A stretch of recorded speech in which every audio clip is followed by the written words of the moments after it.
What's up, guys? Kevin here. And if you spent any amount of time on LinkedIn or any of the websites where people talk about job postings, you probably hear the same complaints.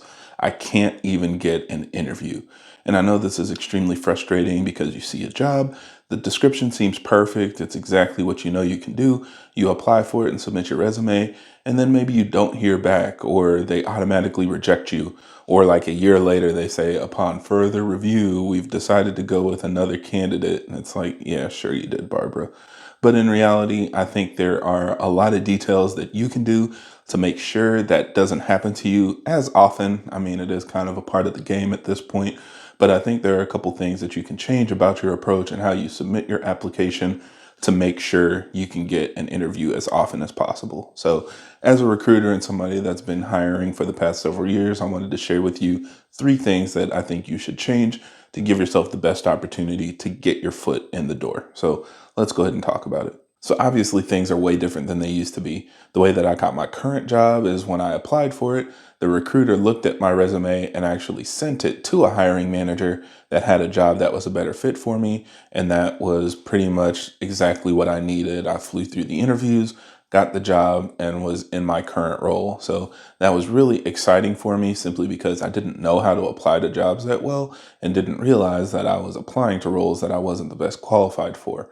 But I find that a lot of people are exactly in that scenario, and it's causing them to struggle a lot. Unfortunately, the way you might hear people describe the current state of the job market is it's a buyer's market. And the buyers are the company, since they're the ones that are basically paying for your services. It used to definitely be a seller's market where a lot of companies were just booming and growing, and you could throw your application in a river and somebody would pick it up and hire you a couple hours later. But now it's a lot more competitive. There are definitely a lot of jobs out there, but there are so many more applicants that it's really hard to give everybody their piece of the pie. So I really think the first thing you want to do is making sure that you're applying for the best job that fits you the best. And sometimes this takes a little bit of extra work. You're going to have to go to the website for the company you're applying for and look at all of the different jobs in your area and really evaluate which one fits your job history the best. If you've got a limited history, start with, super entry level jobs.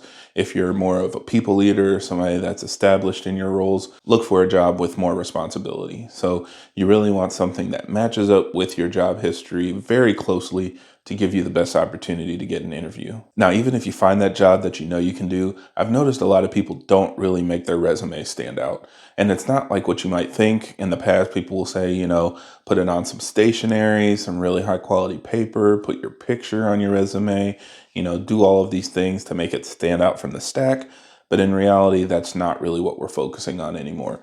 What we look for are specific things in your job history that match up with the job description. And this is kind of going to be a recurring theme, but you want to make sure that you have as much detail in your resume that matches the job description so that you can be pulled out from the stack as somebody that can do this job because you've done it before. I actually make multiple resumes for different job titles and different companies and roles that I'm applying for, simply to make sure that every resume I apply with is tailored to the job description that I'm applying for.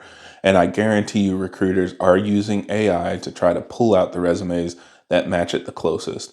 So if you see under those required qualifications that you need a certain amount of experience, make sure that is listed in your resume. If it says that you need experience with certain types of software, make sure that is explicitly stated in your resume. Everything that's in the job description for the role you want should be represented somewhere in your resume so that a recruiter can pull it out and say, this is somebody that matches our requirements. Now, in the same vein, unfortunately, a lot of people are simply lacking experience. And even if you have all the qualifications to do the role and you know you can do it, a lot of times you're basically telling the recruiters you don't have everything you need to be the best one for the role. So it's more than just being a good option. It's about being the best option. So for example, a lot of times they have the required qualifications, but they also have preferred qualifications. Maybe they want advanced certifications or advanced degrees and things like that. Unfortunately, in this current day and age, a lot of people are applying for jobs that either they've done before or are slightly below what they're currently doing just to get into a new role. So if you don't have all of those extra preferred qualifications, it can be very difficult to get that job. So instead, it might help if you look for a role that's just below yours to help you get your foot in the door. And then once you get the job, you can always work your way back up the ranks. I know it can be a little bit frustrating to have to deal with that. You feel like you're starting over or taking a step back, but that's really what it takes to get in there. And I've seen countless people accept roles that they've been doing for 5 or 10 plus years, and they're simply moving around to find the next opportunity. But over that time, they've built up their job history, their certifications, all of their extra degrees and things like that, to the point that now they've proven they can do the job and they can apply to that role any day of the week and get it first. So even if you're right there ready to hop into your next promotion, you probably will lose the opportunity to somebody that's already in that role. Also, keep in mind a hiring manager isn't going to pick somebody that they think can do the job or they think can learn the job. They're going to pick the person that they know can do the job because they've already done it successfully. So this is where a lot of us that are working in, an individual contributor level, you might be doing extra work to show and demonstrate that you're capable of being a manager. And that's because when a manager role comes up that you're interested in, you want to be able to say, hey, I've managed these co-ops for 4 years. I've managed these teams. I've managed this size projects, so that you can really go into the interview and show that you have the experience necessary to actually be in the manager role. So it's one of those weird nuanced things with corporate America. You can't actually get the job until you've done the job. And this is going to be the exact same thing. And one last tidbit here I want to add is a lot of us are filling out applications over and over and over again. And I understand it gets very monotonous, but make sure you're paying attention to all the checkboxes and questions that the application is asking you. A lot of times you upload your resume and then you go to the very next screen and it's pretty much making you type your whole resume back in. And once you get through that and answering, all your gender and disability questions, it'll probably start asking you some questions about how long you've been working in your role, what kind of qualifications do you have, and things like that. If you really pay attention, generally speaking, those checkboxes will match exactly with the required qualifications in the job description. And if you don't check every single one of those boxes, I am very confident that your application will be pushed off to the side because they're going to be looking at a minimum for somebody that meets all of those minimum requirements. So if you're not checking every box that matches the required qualifications for the job, you're never going to get an interview. So really pay attention. It's not just rehashing all the stuff in your resume. There could be some questions making sure that you're a good fit for the role. Now, the last thing I want to highlight is a lot of people are simply applying to too many jobs. And it's not just too many jobs in general, but you're applying to too many jobs at the same company, or even worse, in the same department.